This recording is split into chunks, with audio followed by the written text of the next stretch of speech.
Hello friends, this is Sunan Subramaniam here, commodity fundamental analyst from Choice Equity Broking Private Limited, and today I'll be majorly talking about the non-agriculture commodities. Among the non-agriculture commodities, the first commodity that I would like to touch upon is on gold, and gold, as you all know, has been trading very much bullish in the past couple of weeks. This is majorly due to the falling dollar index in the global markets and as well as worries of the US economic recovery as the COVID-19 cases continue to surge with the rising number of deaths on a daily basis. This has also created a situation of fear in the global markets as US economy recovery may take longer than we think, probably by the end of this year, or may not happen even before the US elections as well. Looking ahead, we can expect that the global gold prices to remain bullish as the interest rate is reported to be lower. Recently, the FOMC meeting has been concluded and the Fed has kept the interest rate unchanged at 0.25%, which is a clear indication that the Fed is still dovish on the US economic outlook as well as on the interest rates. Though the Fed has indicated that they are going to take further steps in trying to revive the US economy with a couple of stimulus packages which was earlier taken in the earlier days. But then the overall interest rates and negative real interest rates, huge amount of physical spending and escalating US China trade tensions is forecasted to support the global gold prices in the near future. Overall, we expect a bullish trend in MCX gold futures and COMEX gold futures. In case of MCX gold futures, prices can move up to 56,000 levels in the week ahead, while COMEX gold futures can actually move about $2,000 per ounce levels in the week ahead. Similar to gold, silver prices also expect to remain bullish as the dollar index is also trading at the lowest levels, which is another factor that can improve the buying activities in the industrial sectors and improve the usage.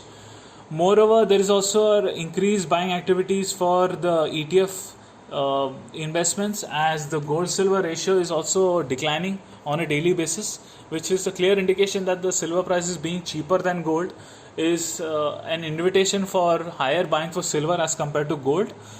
This is another clear factor that can bring a bullish moment in MCX and COMEX silver futures in the coming week. COMEX silver futures can move up to rupees $30 levels in the week ahead, while MCX silver futures can move towards rupees 68,000 levels in the week ahead. The third commodity that I would like to touch upon is on crude oil, and crude oil has been trading very much volatile in the past couple of days and even in the last week as well. Moreover, it has majorly traded in the consolidated zone as there has been two-way reports.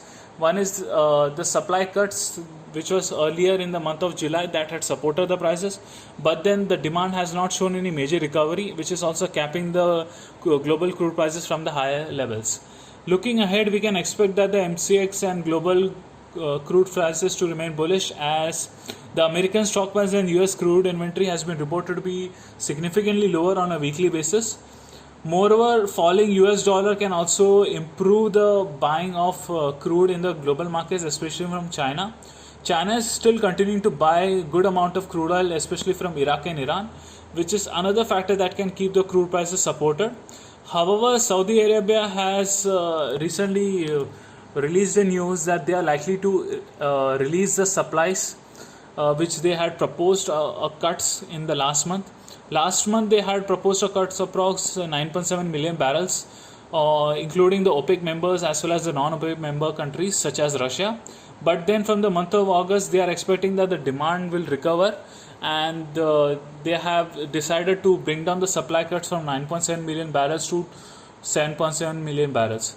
This is a clear indication that the supply cuts of 2 million barrels is likely to be eased, which is another factor that can limit extreme bullishness in MCX and global crude prices. Overall, we still continue to remain bullish in MCX crude prices, and prices can move up to 3,200 levels in the week ahead. Lastly, coming to the base metal counter, we are also bullish on the base metals. Since the mining activity is lagging behind in Latin America and Mexico, there is a higher possibility that the base metal counter can be on a bullish zone not only for the next week but also for the month ahead. With recoveries in the global markets, industrial activities, especially from China and the Asian markets, the market is in the base metal sector is expected to remain bullish and the highest best performing base metal is majorly nickel, and nickel is likely to remain bullish as the industrial activities for electronic vehicles has shown a good amount of recovery, especially from Germany and China. Germany's Volkswagen has shown a good amount of buying for nickel, especially for its lithium and nickel batteries, which is used for manufacturing of electronic vehicles. And in case of China, China has also boosted its electronic vehicle buying for nickel, which is another factor that can keep the nickel prices supported in the near future.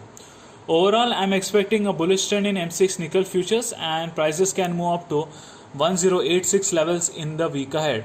Thank you, and I wish you all a very happy trading week.